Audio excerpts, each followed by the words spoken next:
আওয়ামী লীগ প্রার্থীকে জেতাতে অনেক অপকর্ম করেছি। আমাদের প্রিয় নেতা ইঞ্জিনিয়ার মোশাররফ হোসেন সুযোগ্য সন্তান মাহবুব উর রহমান রুহেলকে জেতানোর জন্য আমরা অনেক অপকর্ম করেছি। চট্টগ্রামের মিরসরাই উপজেলা আওয়ামী লীগের সাধারণ সম্পাদক এ.কে.এম. জাহাঙ্গীর ভূঁইয়া এক উপজেলা প্রার্থী নির্বাচনী জনসভায় স্বীকার করেছেন যে গত ৭ জানুয়ারি জাতীয় সংসদ নির্বাচনে দলীয় প্রার্থীকে জেতাতে তারা অনেক অপকর্ম করেছে, তবে উপজেলা নির্বাচনে তারা কোনো অপকর্ম করবে না। ইডেনে গাঙ্গুলি রেকর্ড ভেঙে দিলেন নিলামে অবিক্রিত সল্ট।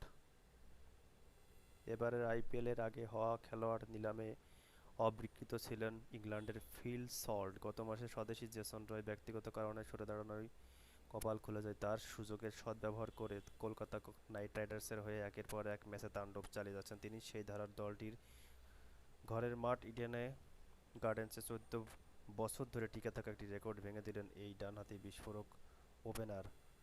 চলতি আসরে ওই মাঠে ৬ ইঞ্চি ৬৮.৬০ গড় ও ১৮৬.৯৫ স্ট্রাইক রেটে তিনি করেছেন ৩৪৪ রান। ফলে ভাঙা পড়েছে ভারত ও কলকাতার সাবেক অধিনায়ক সৌরভ গাঙ্গুলির কীর্তি। বান্দরবনে যৌথ অভিযানের নামে বম জাতিসত্তার উপর নিপীড়নে ৪৩ নাগরিকের নিন্দা।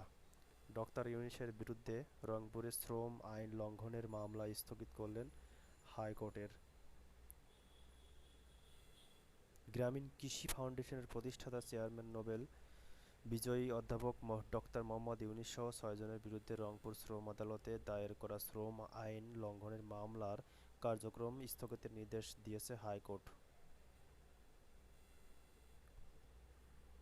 ফ্লোর প্রাইসের ভুল থেকে শেখেনি বিএসসি, আবারও সূচকে হস্তক্ষেপ। ফ্লোর প্রাইস প্রত্যাহারের ২ মাস না যেতেই সর্বশেষ এই সিদ্ধান্ত নিয়েছে বিএসসি। কারণ ফ্লোর প্রাইস তুলে নেওয়া হলেও বাজারে উন্নতির কোনো লক্ষণ দেখা যাচ্ছে না। উপরন্তু বাজারে সূচক ৩ বছরের সর্বনিম্ন নেমেছে। শেয়ার বাজারের পতন ঠেকাতে সম্প্রতি কোম্পানির শেয়ারের দাম কমার সর্বনিম্ন সীমা নির্ধারণ করে দিয়েছে পুঁজিবাজার নিয়ন্ত্রক সংস্থা Bangladesh security and exchange commission. ৩ ইসলামী ব্যাংকের ঋণ কেলেঙ্কারি তদন্তের নির্দেশ বাতিল করল হাইকোর্ট। ইসলামী ব্যাংক, সোশ্যাল ইসলামী ব্যাংক ও ফার্স্ট সিকিউরিটি ইসলামী ব্যাংকের বিরুদ্ধে ঋণ কেলেঙ্কারির অভিযোগ তদন্তের আদেশ বাতিল করেছে হাইকোর্ট। রংপুর বগুড়া গ্রিড লাইনে পরীক্ষামূলক বিদ্যুৎ সঞ্চালন শুরু। রোমাঞ্চকর জয়ে আবাহনী চ্যাম্পিয়ন। আনু মোহাম্মদ নিজে নিজেই হাঁটতে পারবেন, আশা চিকিৎসকদের। ভারতের বিশ্বকাপ স্কোয়াডে পান্ত দুবে চাহল। টি-টোয়েন্টি বিশ্বকাপের আগামী আসরের জন্য দল ঘোষণা করেছে ভারত। সড়ক দুর্ঘটনায় লম্বা সময় ধরে ভারতের জাতীয় দলের বাইরে থাকা উইকেটরক্ষক ব্যাটার ঋষভ পান্তকে ফেরানো হয়েছে। ডাকা হয়েছে লেগ স্পিনার যুজবেন্দ্র চাহাল ও ব্যাটিং অলরাউন্ডার শিবম দুবেকে। মুন্সিগঞ্জে হিট স্ট্রোকে ২ জনের মৃত্যু, অসুস্থ ৪ জন। ইংল্যান্ডের বিশ্বকাপ দলের চোট থেকে ফেরা আর্চার। যশোরের মৌসুমের সর্বোচ্চ তাপমাত্রা 43.8 ডিগ্রি। নাটোরে হিট স্ট্রোকে সৌদি প্রবাসীর মৃত্যু। চুয়াডাঙ্গার তাপমাত্রা আজ আরও বেড়ে 43.7 ডিগ্রি। আমেরিকা কানাডায় মুক্তি পাচ্ছে কাজল রেখা।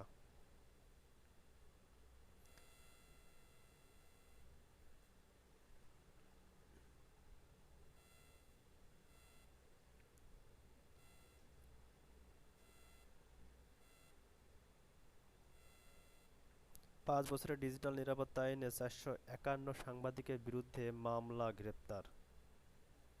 খুলনায় তীব্র গরম, লোকসানে ৩ লাখ চিংড়ি চাষি। দেশের দক্ষিণ পশ্চিমাঞ্চলের জেলা খুলনার চিংড়ি চাষিরা চলতি বছর মারাত্মক ক্ষতিতে পড়ার আশঙ্কা করেছেন, কেননা চলমান তাপপ্রবাহ ঘেরগুলো শুকিয়ে যাচ্ছে। এছাড়া প্রখর রোদে পানিতে অক্সিজেনের মাত্রা কমে যাচ্ছে বলে কয়েকজন চাষি দ্য ডেইলি স্টারকে জানিয়েছেন। উচ্চ তাপমাত্রার কারণে কম গভীরতায় সালোক সংশ্লেষণ হচ্ছে না। সালোক সংশ্লেষণের অভাবে চিংড়ির খাবার সরবরাহকে কমিয়ে দিয়েছে, কারণ চিংড়ির খাবার শৈবাল ও অন্যান্য অণুজীব এমন পরিস্থিতিতে বেঁচে থাকতে পারে না। অক্সিজেন ট্যাবলেট ও অন্যান্য উপকরণের পেছনে খরচ বাড়লেও অধিকাংশ চিংড়ি মরে যাওয়ায় ব্যাপক ক্ষতির মুখে পড়ার আশঙ্কা করেছে চাষিরা।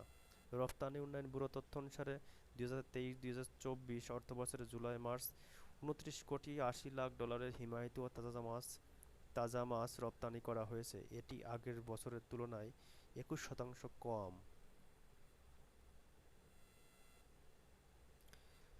বৃষ্টি, তুষারপাতে শ্রীনগরে গুরুত্বপূর্ণ সড়কে গাড়ি চলাচল বন্ধ। ভারী বৃষ্টিপাতের কারণে মুঘল সড়কের মাধ্যমে কাশ্মীরের সঙ্গে রাজৌরি ও পুঞ্চ জেলার যোগাযোগ বন্ধ আছে। লাদাখ থেকে সোনামার্গ পর্যন্ত বিস্তৃত এসএসজি সড়কে বিরূপ আবহাওয়া ও সড়কে ভগ্নদশার কারণে গাড়ি চলছে না। দক্ষিণ আফ্রিকার বিশ্বকাপ স্কোয়াডে ডিকক নরকিয়া। তাপদাহ না দাবদাহ? দেশজুড়ে তীব্র গরম ঘোষণা করেছে হিট অ্যালার্ট। শিক্ষা প্রতিষ্ঠান খোলা থাকবে না, বন্ধ চলছে বিতর্ক। সামাজিক যোগাযোগ মাধ্যমে চলছে আরও একটি বিতর্ক, তাপদাহ না দাবদাহ সঠিক শব্দ কোনটি? কোনো কোনো গণমাধ্যম তাপদাহ লিখছে, কোনো কোনো গণমাধ্যম লিখছে দাবদাহ। সামাজিক যোগাযোগ মাধ্যমে কেউ লিখছেন তাপদাহ লেখা ভুল হচ্ছে, কেউ লিখছেন দাবদাহ লেখা ভুল।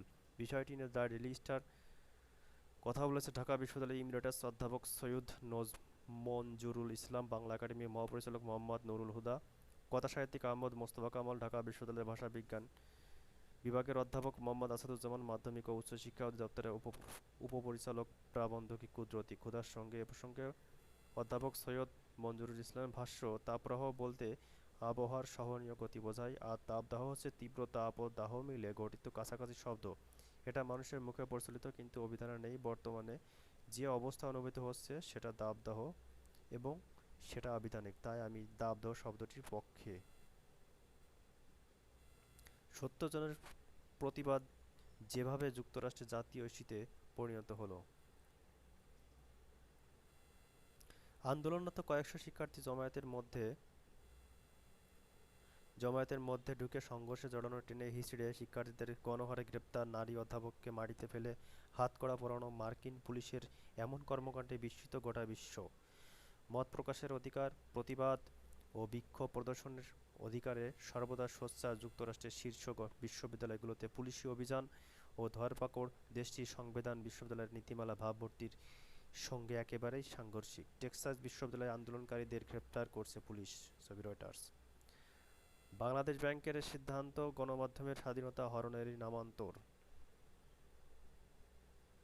কাল থেকে ইলিশ ধরার উৎসব। ইলিশের অভয়াশ্রমে মাছ ধরার 2 মাসের নিষেধাজ্ঞা শেষ হচ্ছে আজ মঙ্গলবার মধ্যরাতে। ফলে আগামীকাল থেকে আবারও ইলিশ ধরতে নামবেন জেলেরা।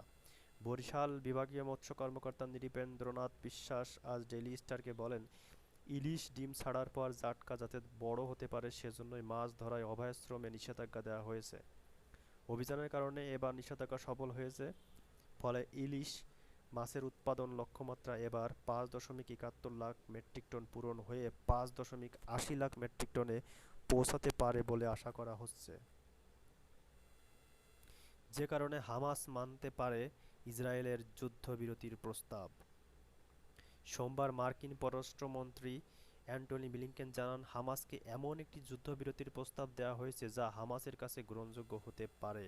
মিশরের কাছ থেকে আসা একটি নতুন খসড়া চুক্তি প্রস্তাব বিবেচনা করছে হামাস। সংশ্লিষ্টরা ভাবছেন এ চুক্তিতে হামাসের বেশিরভাগ দাবি মেনে নেওয়া হয়েছে এবং তারা এটি মেনে নিতে পারেন।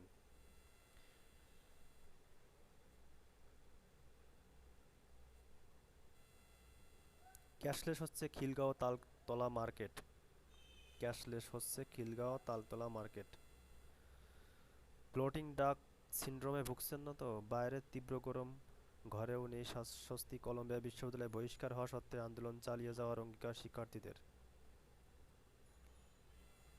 যুক্তরাষ্ট্রের কলম্বিয়া বিশ্ববিদ্যালয় ফিলিস্তিনিদের পক্ষে বিক্ষোভরত শিক্ষার্থীদের বহিষ্কার করা শুরু করেছে। নিউ ইয়র্ক সিটির ক্যাম্পাসে বিক্ষোভ বন্ধের নির্দেশ অমান্য করায় তাদের বিরুদ্ধে ব্যবস্থা নিয়েছে বিশ্ববিদ্যালয় প্রশাসন। তবে বহিষ্কার সত্ত্বেও আন্দোলন চালিয়ে যাওয়ার অঙ্গীকার করেছে শিক্ষার্থীরা। হিট স্ট্রোকে এক সপ্তাহে 10 জনের মৃত্যু। চট্টগ্রামের পথে এমভি আবদুল্লাহ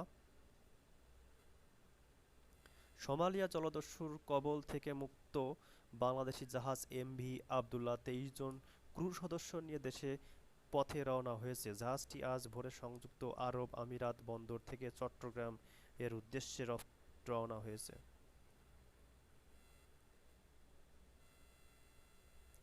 ইতিহাসের উষ্ণতম এপ্রিল, কিছুটা স্বস্তি নিয়ে আসতে পারে মে। নাটোরে ওয়াজ মাহফিলে ভোট চাওয়ায় চেয়ারম্যান প্রার্থীকে শোকজ।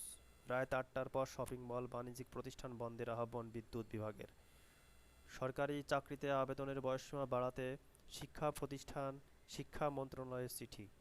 সরকারি চাকরিতে আবেদনের বয়সসীমা ৩০ থেকে ৩৫ বছর উন্নীত করতে জনপ্রশাসন মন্ত্রণালয়কে চিঠি পাঠিয়েছে শিক্ষা মন্ত্রণালয়। শিক্ষা মন্ত্রণালয়ের জনসংযোগ কর্মকর্তা আবুল খায়ের সোমবার দিবাগত রাতে দ্য ডেইলি স্টারকে তথ্য নিশ্চিত করেছেন।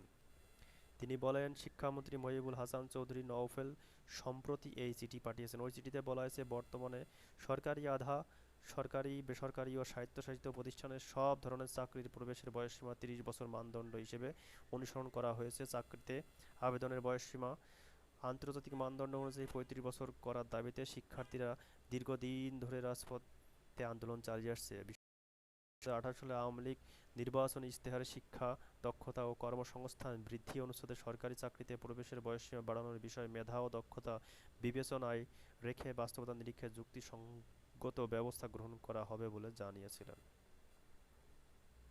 ৩ জেলায় বিদ্যুতের নতুন সঞ্চালন লাইন থেকে দূরে থাকার আহ্বান পিজিসির।